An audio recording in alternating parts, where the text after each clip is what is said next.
My name is Brigit, and as you might hear from my accent, I'm not originally from Australia. I came here 20 years ago as an international student, and like so many others, I stayed. And I have studied sculpture at VCA in Melbourne, and have been creating art ever since.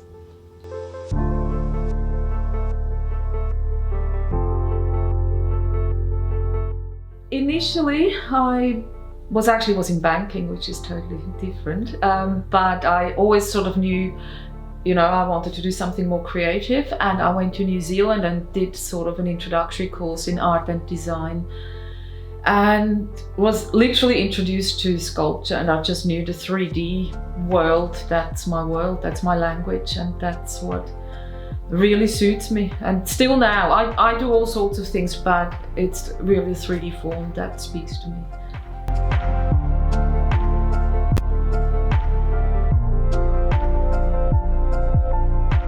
Mark saw some of my works online and he contacted me and he sort of suggested, could you imagine doing lights for us?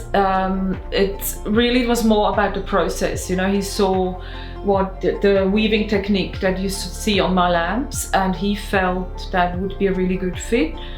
And interestingly, already before, I had a lot of works that did bounce off or play with lights. When I do my 3D works, installations, often there is light involved, and the shadow they throw is really quite important in my work as well.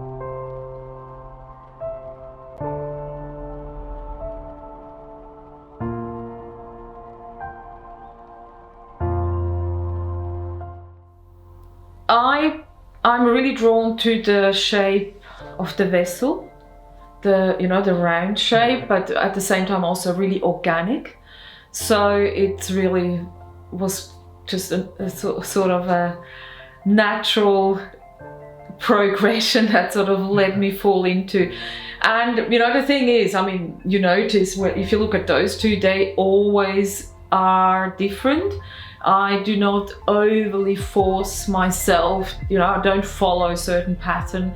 And if I do 2 or 3 the same size, they're never really totally exactly the same. And that's important for me. I do not want to become like a mass producer that can just turn out always the same. This variation is really important.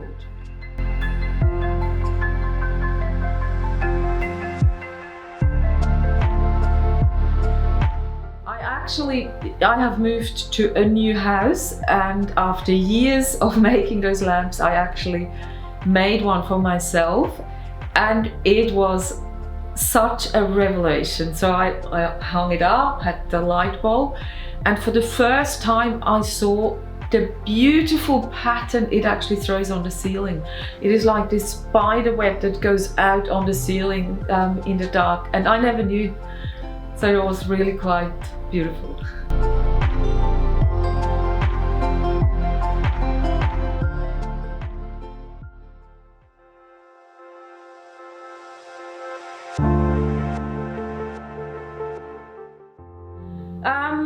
I actually have a bit of a background, or my ancestry has a background in weaving.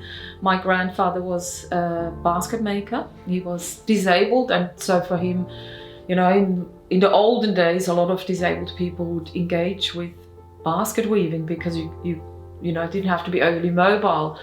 And as children, when we went to visit him on a holiday, we would make a basket. So during my studies, I kind of really remembered that time, and I started weaving with natural materials mostly.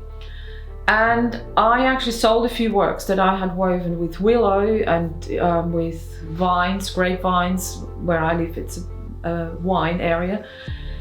And people would buy my work and would come back to me after maybe a year or 2 years and would say, oh, the work is falling apart.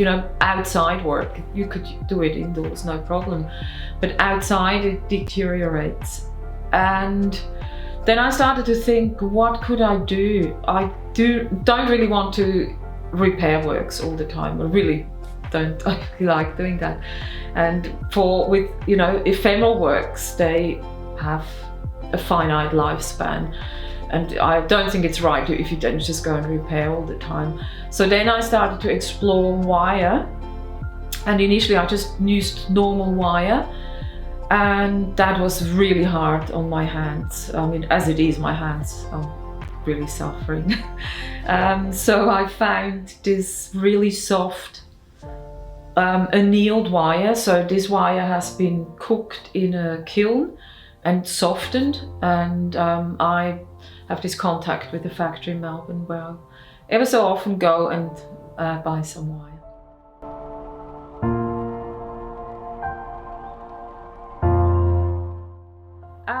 I do quite large public artworks, outdoor public artworks, installations,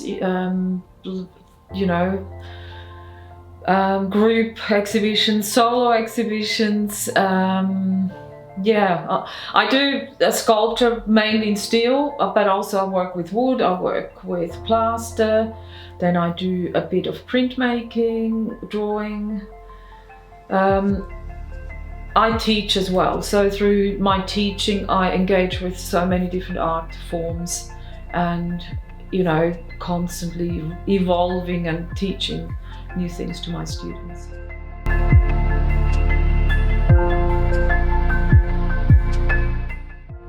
I made an installation for the Lawn Sculpture Biennale, which was stems with a bowl that I welded on top, that I did blacksmith, so I just cut circles out and then I blacksmithed them into a bowl, and again each of them was different, but the whole installation consisted of 300 of them, and I was able to set it up just at the waterfront, and it was just beautiful. The rain would catch in them and they would sort of sway in the wind and people could walk through, and it was a very successful work. I sold the installation, and still now I cherish that kind of process and the work. So my work can be found on my website, which has a link to my email. It's www.brigitheller.com. Alternatively, probably even more variety, I've got on my Instagram, which is Brigit Heller. I'll upload more readily onto my Instagram. It's just a quicker process.